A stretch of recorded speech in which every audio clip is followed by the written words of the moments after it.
Satisfactory is an indie gem of a factory automation game that is chock full of useful quality of life features that make the game very smooth and enjoyable to play for hours on end. Here's an example. Take this conveyor splitter or merger. Now, there could be a long way to do this, but see here, Satisfactory makes it a cinch. Just point along a length of conveyor line and build. The game automatically does the logic for you. Don't need it? Just delete it and everything is peachy. In an alternate world with a version of this game with lack of quality of life, you would have to remove all the belts going in or out and reattach them to the newly placed splitter or merger, or you need to have planned it out from the start. This way, you can do the belting first and then place mergers and splitters as and when you need them. Plus, it has the advantage of keeping things very straight and perfectly arranged. This small, seemingly insignificant feature is what makes this early access game feel yet so feature complete and enjoyable to play. Take another example. See this smelter window? It shows you the ore you need to input at the top of the screen. The devs could have easily let you rummage through your whole inventory to find the ore you need, but nope, they said, let's care about the player experience. All the relevant ore shows up in the display at the top, plus this changes if you change the recipe.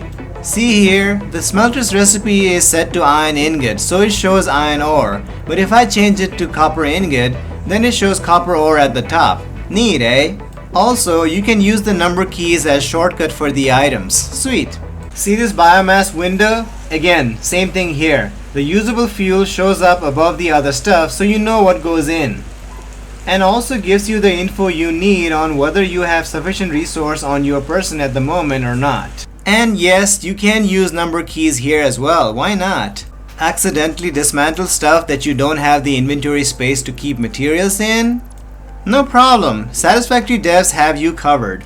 When you dismantle structures while your inventory is full, or if the materials refunded from dismantling do not fit in your inventory, a chest appears where the object was, containing the materials, so you don't lose any. Just interact with it as you would any other chest and bam! In a quality of life less version of this game, you'd be told you can't dismantle unless you create enough space first, which creates friction in the gameplay as it is called. Here you can dismantle all you want and then mop up the leftovers later. Neat, right? Shift to transfer any stack of items to another inventory. You'll be thinking, yeah, any game after Diablo 2 has done that. No big deal. Well, how about Control-click to transfer all items of the same name into the other inventory? Say, move all steel beams to storage or dump all the leaves and wood you've gathered on your outing to later process into biomass fuel. How's that for quality of life? Zooping is what the game calls laying down a row of foundation pieces to create sort of paths or bridges.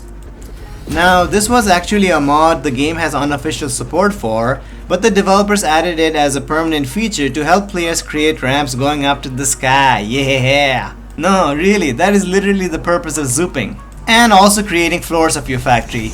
And also walls for your factory. And also creating paths and bridges. And also, you get the idea. There are many other simple small examples like how connecting a cable to a power pole allows automatic placing of more power poles without having to place down poles manually first and then connect them with cables later. Or input and output rate displays on machines so you know just how much materials per minute you need to supply to any machine and how much it outputs at to check for limiting resources or bottlenecks without having to calculate based on production times yourself. I could go on all day, but in the end, it's a matter of the devs caring about the player experience more than anything. For an early access title that still has a ways to go, it is nothing short of an outstanding job on the devs' part to have made the game such a smooth ride. I hope everyone enjoyed this video. I see you guys in the next video. In the meantime, do be sure to check out my other video essay, What Makes the Game Satisfactory So Addicting. Like, comment and subscribe if I deserve it.